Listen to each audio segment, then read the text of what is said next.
नमस्कार, मैं हूं फिरोज शानी और आप देख रहे हैं लोक मंत्र।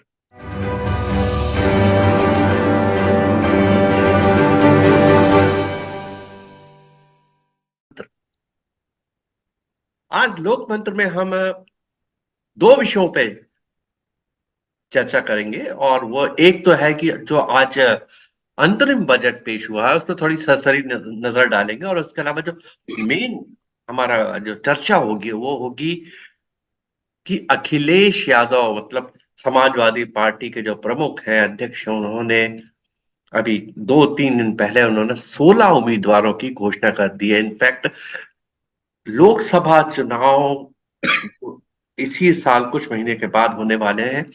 समाजवादी पार्टी ऐसी पहली पार्टी है जिसने सबसे पहले खम ठोक के, जिसको कहते हैं ताल ठोक के, उन्होंने इसकी घोषणा कर दी। उन्होंने 16 उम्मीदवारों की घोषणा की है और इसमें उन्होंने जो देखें तो 11 ओबीसी के उम्मीदवारों को टिकट देने की घोषणा की है।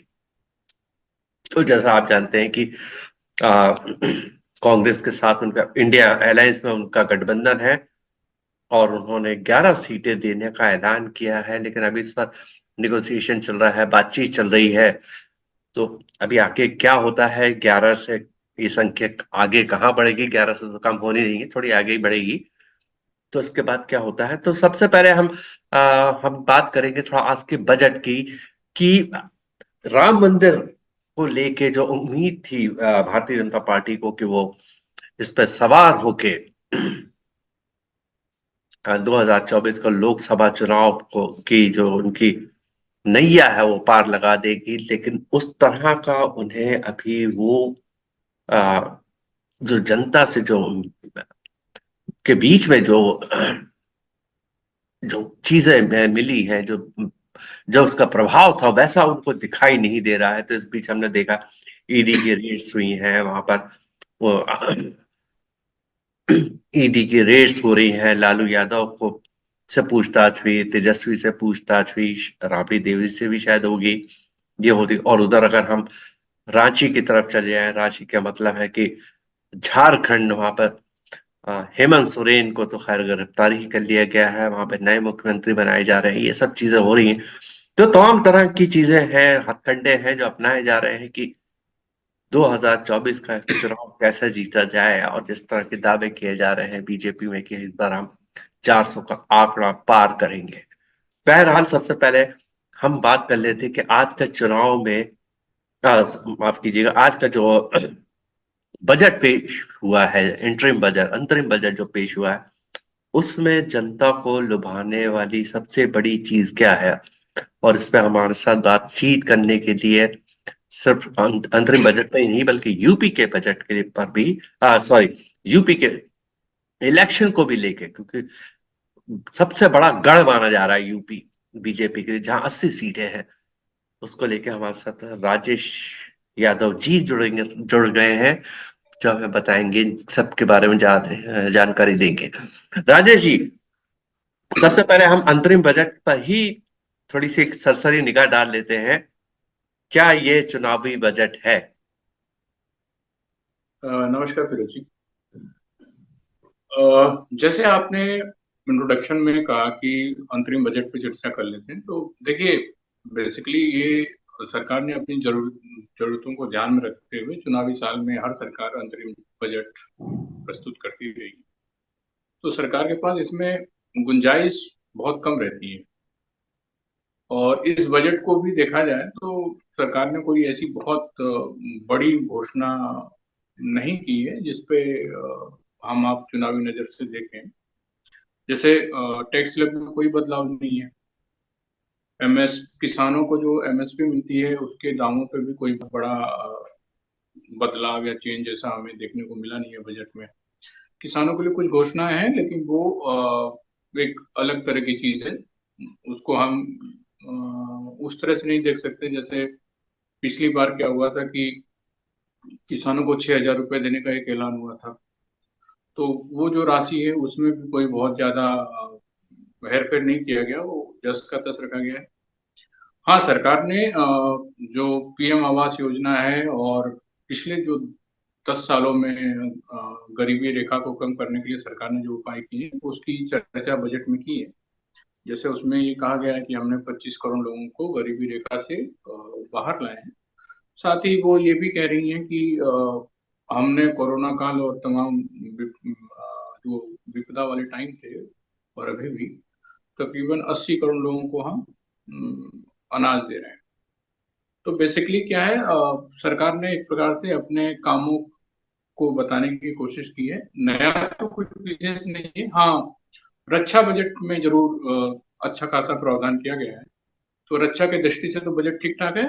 ओवरऑल बजट बहुत सिंपल और साधारण है। मध्यम वर्ग के लिए विशेष कुछ नहीं है। और मेरे ख्याल से इसको हमें बहुत ज्यादा चुनावी बजट के रूप में नहीं देखना चाहिए। एक लखटकिया जो लखपति दीदी वाला जो कॉन्सेप्ट है, वो जरूर उसमें है कि फ्यूचर में बीजेपी इसको लोकसभा चुनाव में बुलाने की कोशिश करेगी, ठीक वैसे ही जैसे मध्य प्रदेश में लाडली योजना, लाडली बहना की जो स्कीम थी, कुछ कुछ उस तर्ज पे है। मतलब बजट में एक अच्छी खासी राशि का प्रावधान है जिसमें लखपति दीदी वाला कॉन्सेप्ट मोदी सरकार जनता के बीच ले जाना चाहती है। बाकी कुछ योजनाएं ऐसी हैं जो जैसे सोलर वाली है कि हम गरीबों को 1 करोड़ गरीब 1 करोड़ परिवारों तक रूफटॉप सोलर वाली योजना ले जाएंगे। तो ये कुछ ऐसी हैं जो लाभार्थी योजना के रूप में आ सकती हैं। अदरवाइज हमें इसे चुनावी बजट उस तरह से नहीं देखना चाहिए। गरीबों के लिए है कुछ चीजें। अब वो इतना कम टाइम रह गया है चुनाव के लिए, उसमें बजट पे जो प्रावधान किए गए हैं उसको हमें एक सरसरी तौर पे ही देखना चाहिए। तो मैं इसे बहुत बड़ा कोई चुनावी प्रयोग नहीं मानूंगा इस बजट में। बहुत सरकार ने अपनी जरूरतों को पूरा करने के लिए ही एक प्रकार से बजट प्रस्तुत किया है। तो ठीक ही ठाक बजट है। न बहुत अच्छा कहेंगे ना बहुत खराब कहेंगे, सो सो है। हालांकि मार्केट बजट के बाद डाउन गया है। सेंटिमेंट्स मार्केट कैसे आगे रीड करता है वो देखने वाली बात है। राजेश जी, एक शब्द जब से ये मोदी सरकार आई है 2014 से, एक शब्द बड़ा निकल के आया है, बड़ा पॉपुलर सा हो गया, गारंटी। गारंटी हो, मोदी साहब हमेशा एक बात कहते हैं कि ये इसकी गारंटी है, ये इसकी गारंटी है। जो कभी भी हमने उस तरह से हमने कागज पर आपने बोल तो दिया है, माइक पे खड़े होकर बोल दिया है, ऐसा कुछ बोल दिया है, फलीभूत होते हुए नहीं देखा है।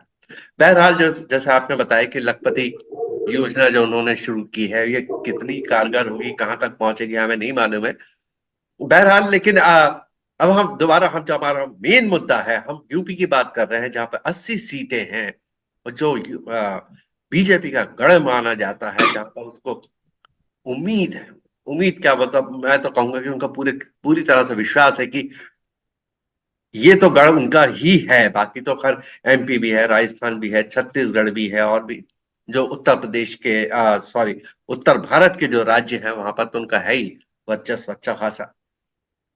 वहां आप देखें तो सबसे पहले समाजवादी पार्टी ने वहां पर खम ठोक दिया है। खम ठोकने का मतलब है कि उन्होंने ताल ठोक दी है, और पहली फुर्सत में उन्होंने 16 उम्मीदवारों की सूची जारी कर दी है, जिसमें 11 ओबीसी है, एक ठाकुर है और एक मुसलमान है। आप जैसा हम सब जानते हैं कि समाजवादी पार्टी जो है इंडिया अलायंस, इंडिया गठबंधन के साथ जुड़ी हुई है, और उन्होंने उनको जो पेशकश की है फिलहाल, वो 11 सीटों की उन्होंने पेशकश की है, जिसको लेकर नेगोशिएशन चल रहा है। आप इसको कैसे देखते हैं? ये अगर आप ये देखें, जैसे मायावती अभी तक अलायंस में नहीं है, और उन्होंने एक तो घोषणा भी की थी कि हम तो अकेले ही लड़ेंगे। तो ऐसे में क्या ओबीसी कार्ड जो ये खेल रहे हैं अखिलेश, ये कारगर होगा? और जो उन्होंने ये 16 सीटों की घोषणा की है और इतनी जल्दी कर दी है, इतनी जल्दी कर दी, सबसे पहले उन्होंने की है, इसके पहले इसमें आपको कौन सी राजनीति दिखती है? क्या खेल क्या है ये? उत्तर प्रदेश में वर्तमान परिस्थितियों में देखा जाए तो 3 दलों का आपस में गठबंधन हुआ है। एक आरएलडी, दूसरी सपा और तीसरी कांग्रेस। ये तीनों गठबंधन में तो हैं। आरएलडी और सपा के सूरताल भी ठीक ही ठाक दिख रहे हैं। आरएलडी को 7 सीटें अखिलेश ने पहले देने का ऐलान कर ही दिया है और आरएलडी भी उस बात से लगभग सहमत है। दोनों ने सहमति जताई है।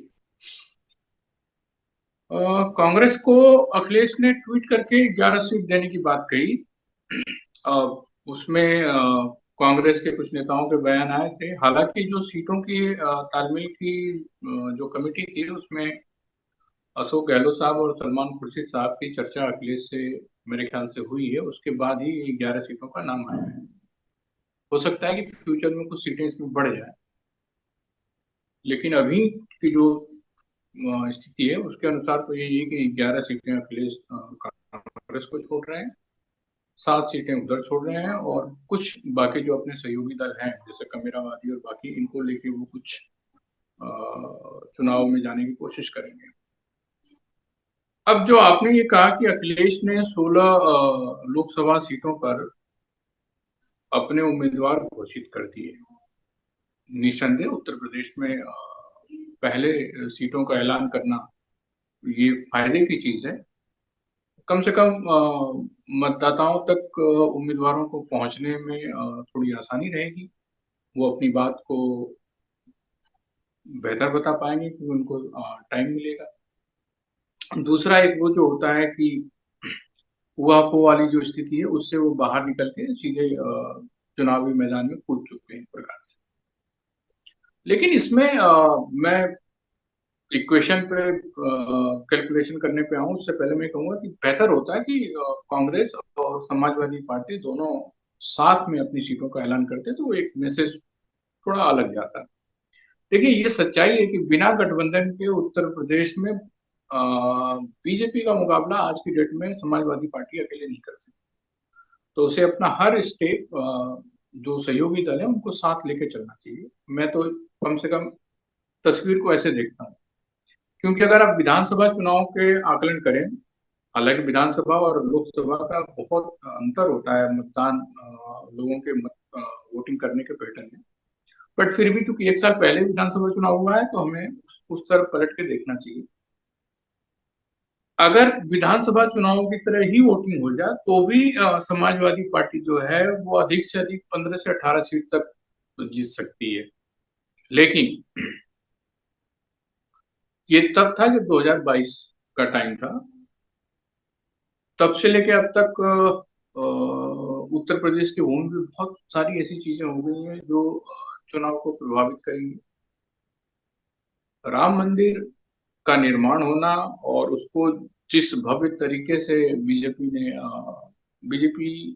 बनाने की कोशिश कर रही है वो पूरे देश के सामने ही है। देखिए, राम मंदिर का प्रभाव तो इलेक्शन पे होगा, इसमें कोई डाउट नहीं। दूसरा, बनारस में जो ज्ञान व्यापी वाला जो मामला है और तहखाना में पूजा करने के लिए कोर्ट ने जो इजाजत दे दी है, उसके बाद जो धार्मिक ध्रुवीकरण है वो उत्तर प्रदेश में तेज है। और अखिलेश को और उनके जो रणनीतिकार है, मुझे लगता है कि उनको इस बात का पूरा आभास है और इसीलिए जो 16 उम्मीदवारों की सूची आई है उसको जब आप ध्यान से देखते हैं तो 11 ओबीसी उम्मीदवार हैं उसमें। और सबसे खास बात है कि उन ओबीसी उम्मीदवारों में कुर्मी समुदाय के 4 उम्मीदवार हैं। ये भी सही है कि यादव परिवार से जो 3 लोग आए हैं, जिसमें मैनपुरी से डिम्पल जी हैं और बदायूं से धर्मेंद्र यादव हैं और फिरोजाबाद से अक्षय यादव हैं। ये वो 3 सीटें हैं जो कभी न कभी समाजवादी पार्टी के पास रही है। मैनपुरी तो खैर लगातार ही रही है। फिरोजाबाद में पिछली बार वो जो शिवपाल यादव की पार्टी थी उसके खड़ा हो जाने के चलते समाजवादी पार्टी को वोटों का नुकसान हुआ था और वो बिखराव के चलते वो अक्षय यादव वहां से चुनाव हार गए। लेकिन 2019 और 2024 में एक अंतर है। 2019 में समाजवादी पार्टी के साथ बसपा का बहुत तगड़ा गठबंधन था। लोग उस गठबंधन को एनालिसिस करते हुए कहते हैं कि वो गठबंधन चल नहीं पाया था, लेकिन मैं नहीं मानता हूँ। देखिए वो गठबंधन ऐसे समय था जब देश में पुलवामा हमले के बाद एक सरकार ने जिस तरह से एक्शन लिया था, उसको लेके सरकार के साथ एक पॉजिटिव सेंटिमेंट पूरे देश में, जहां जहां बीजेपी ने अच्छा प्रदर्शन किया है, खासकर हिंदी बेल्ट में हर लोकसभा सीट पे बीजेपी का जो वोट प्रतिशत है वो 1 से 1.5 लाख बढ़ा था। उस बीच में उत्तर प्रदेश में बीजेपी को 18 सीटों का, अरे 10 सीट, ये 5 को 15 सीटों का नुकसान देने में ये गठबंधन लगभग सफल रहा था। लेकिन दो बड़ी पार्टियों का वो जो गठबंधन था उसके लिहाज से वो कमजोर था। एक मिनट फिरोज।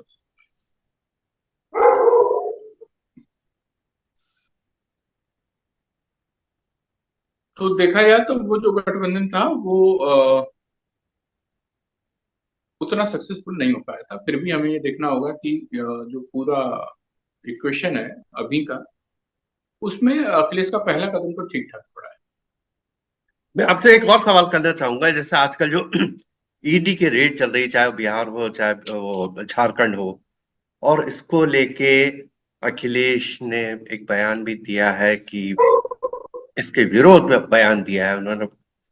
और मायावती को लेके जो बात होती रहती है वो ये, उनके बारे में कहा जाता है कि वो ईडी से डरी हुई है, सीबीआई से डरी हुई है, इनके उनकी फाइलें खुल जाएंगी, ये हो जाएगा वो हो जाएगा। क्या आपको लगता है कि मायावती भी अब खुल के मैदान में आएंगी? क्योंकि अगर मायावती भी खुल के मैदान में आ जाती हैं तो बीएसपी, एसपी और कांग्रेस का ये जो तीनों का अगर गठजोड़ वहां पर हो जाता है, जिसकी संभावना मुझे तो बहुत कम लगती है, तो ऐसे आपको क्या लगता है कि क्या मायावती भी खुल के मैदान में आएंगी? मायावती क्या करेंगी, ये उसी तरह से है जैसे बिहार में नीतीश कुमार के मन में क्या रहता है। मायावती ने हालांकि स्पष्ट कर दिया है कि वो अकेले चुनाव लड़ेंगे, और जिस तरह से झारखंड में और बिहार में चीजें आप देख रहे हैं, तो उस हिसाब से तो मुझे नहीं लगता कि मायावती गठबंधन का हिस्सा होंगी। मायावती ये कर सकती हैं कि वो अकेले चुनाव लड़े और दमदार तरीके से लड़े।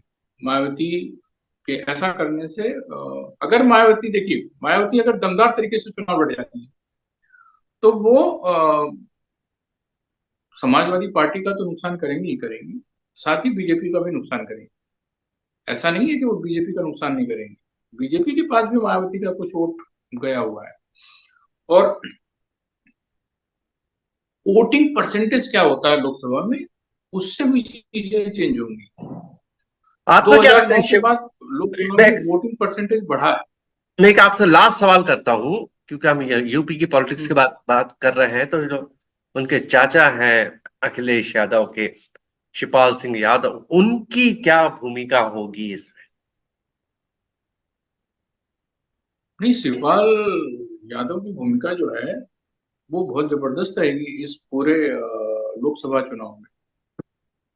क्योंकि और पहली जो सूची आई है उसको देखकर भी ऐसा लगता है कि वो बड़ी सोच समझ के बनाई गई सूची है, और उसमें शिवपाल का प्रभाव है। लोगों ने ये जरूर एनालिसिस करने की कोशिश की कि उस सूची में शिवपाल का नाम नहीं है या उनके बेटे का नाम नहीं है। देखिए, आजमगढ़ कौन लड़ेगा अभी तय नहीं हुआ है। आजमगढ़ से अखिलेश भी हो सकते हैं, शिवपाल भी हो सकते हैं, या फिर कोई और भी चेहरा आ सकता है, कोई नया चेहरा भी आ सकता है।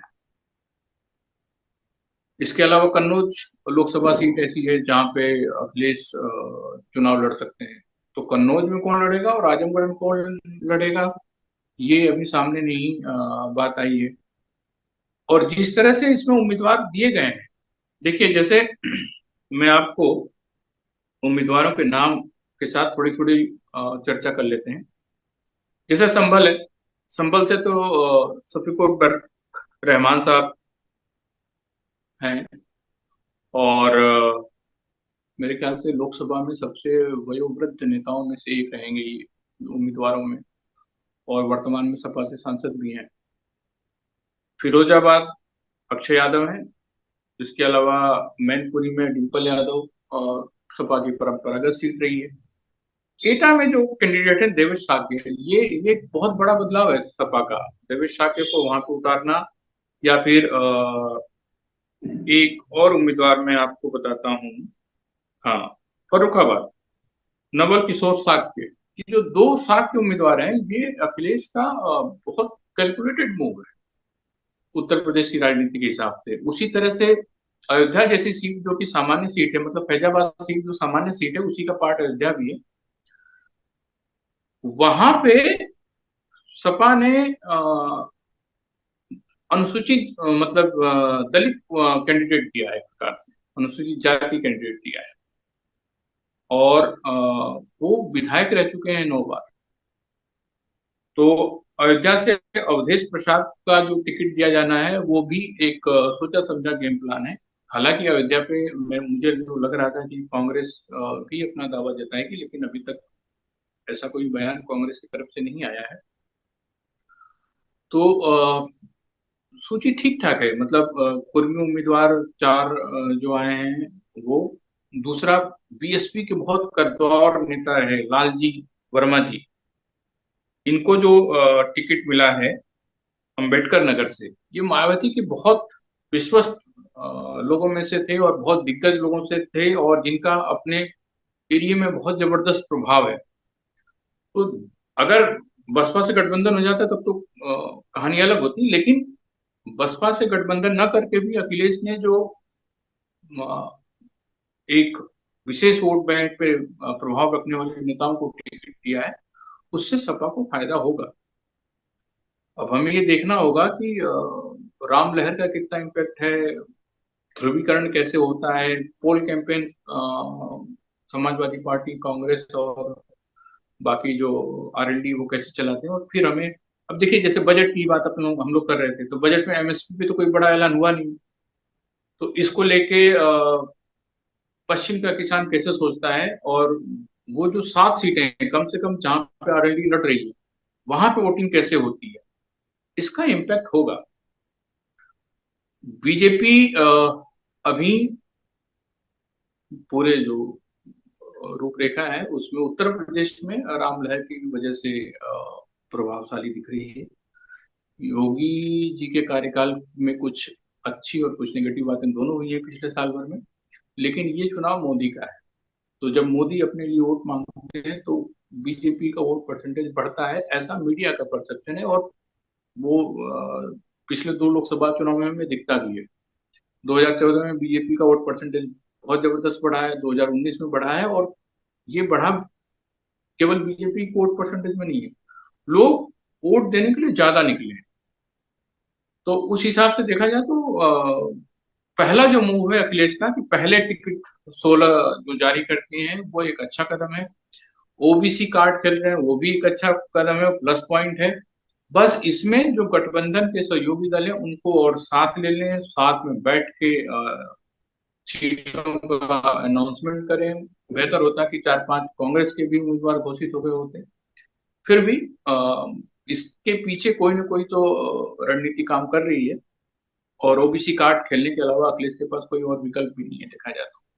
मेरा क्योंकि आखिरी आखिरी मेरा आपसे आखिरी प्रश्न है, जो अमूमन सभी लोग के जहन में है कि अभी जब एक तरफ इंडिया अलायंस है, एक तरफ एनडीए है, उधर बिहार में नीतीश कुमार टूट के फिर चले गए वहां पर, अभी पूरा क्यास जिसको कहते हैं ना, अभी उस तरह की स्थिति, उसमें अचानक अखिलेश यादव का 16 सीटों पर उम्मीदवारों के नाम की घोषणा कर देने के पीछे क्या मंशा हो सकती, क्या क्या ये वजह क्या हो सकती? बस संक्षिप्त में बताइए क्योंकि हमारा देखिए, समय समाप्त हो रहा है। मुझे लगता है ना कि जो खबरें थी, जैसे दिवाली के आसपास एक लिस्ट आने वाली थी सपा की। मतलब सपा जो है वो 2 महीने पहले अपने लोकसभा उम्मीदवारों की सीटें घोषित करने के मूड में थी। ऐसी चर्चा भी थी, और सपा की तरफ से भी बाद में कुछ बयान आए थे। लेकिन जब गठबंधन की बात चली, फिर कौन कौन आएगा, तो उसमें इन लोगों ने चीजें रोक ली थी। तो सपा, मुझे लगता है कि सपा को लग रहा था कि हम डिले कर रहे हैं, जिस तरह से चुनाव है उत्तर प्रदेश का, सपा के लोगों को ऐसा लग रहा था कि अब देरी हो रही है। हालांकि इसमें कुछ दबाव वाली बात भी होगी, मतलब हो सकता है कि कांग्रेस वो सीटें मांग रही हो जो अखिलेश नहीं देना चाहते हो, और अभी ये क्लियर नहीं हो पाया कि वो 11 सीटें कौन सी हैं। तो अखिलेश ने पहले कुछ सीटों पे उम्मीदवार घोषित कर दिए। दूसरा एक ये भी है कि ठीक चुनाव के पास में जब आप ये ऐलान करते हैं कि भाई हमारी ये उम्मीदवार होंगे, तो क्या होता है ना, पार्टियों में बगावत भी होती है। तो वो पहले हो जाए तो ज्यादा बेटर है कि समझ में आ जाए कि कौन कौन हमसे नाराज है टिकट न मिलने से। तो उसका एक फायदा होता है। और पहली लिस्ट के बाद ऐसा कोई विरोध समाजवादी पार्टी में देखने को मिला नहीं। एक दो लोगों ने आपत्तियां जरूर जताई हैं, लेकिन अभी तक कोई ऐसी बड़ी बगावत हुई नहीं। तो सपा के लिए तो अभी पहली लिस्ट तो ठीक ठाक मामला रहा है। और कांग्रेस ने कोई मुखर विरोध तो नहीं जताया है। कांग्रेस ने बस ये कहा है कि अ, बात चल रही है, हमें कुछ और सीटें चाहिए। मतलब कांग्रेस ने संकेत दिया है कि 3-4 सीटें पे शायद और बात बन जाए। हो सकता है कांग्रेस 15 तक जाना चाहे, और कांग्रेस कुछ ऐसी सीटें मांगे जिसको कम से कम वो जीत सके। तो ठीक है, तो संभावना है। कांग्रेस अभी इस स्थिति में है कि वो थोड़ा सा बार्गेन करे और थोड़ी अपने संख्या को बढ़ाने की कोशिश की। 11 नंबर दिए हैं उन्होंने, उनका क्या 15 नहीं, कर दीजिए, कांग्रेस 16 के कर पास दीजिए। अपना वोट बैंक उत्तर प्रदेश में वैसा है नहीं। मतलब विधानसभा में भी आप देखो तो जो पार्टी 6-8% वोट रहती थी, वो विधानसभा में 2 या 3% पे आ गई थी। तो ठीक कांग्रेस है, को अगर वो अधिक राजेश जी, सीटें देनी समय चाहिए मेरा तो देनी समाप्त हो रहा सकेगी है। मैं कहाँ से? आपसे, आप हमारे साथ जुड़े और यूपी की पॉलिटिक्स के बारे में आपने बड़े विस्तार से हमें बताया, इसके लिए बहुत बहुत धन्यवाद। हम लोक मंत्र में नमस्कार। इसी तरह के और प्रोग्राम लेकर आते रहेंगे। फिलहाल के लिए धन्यवाद। नमस्कार।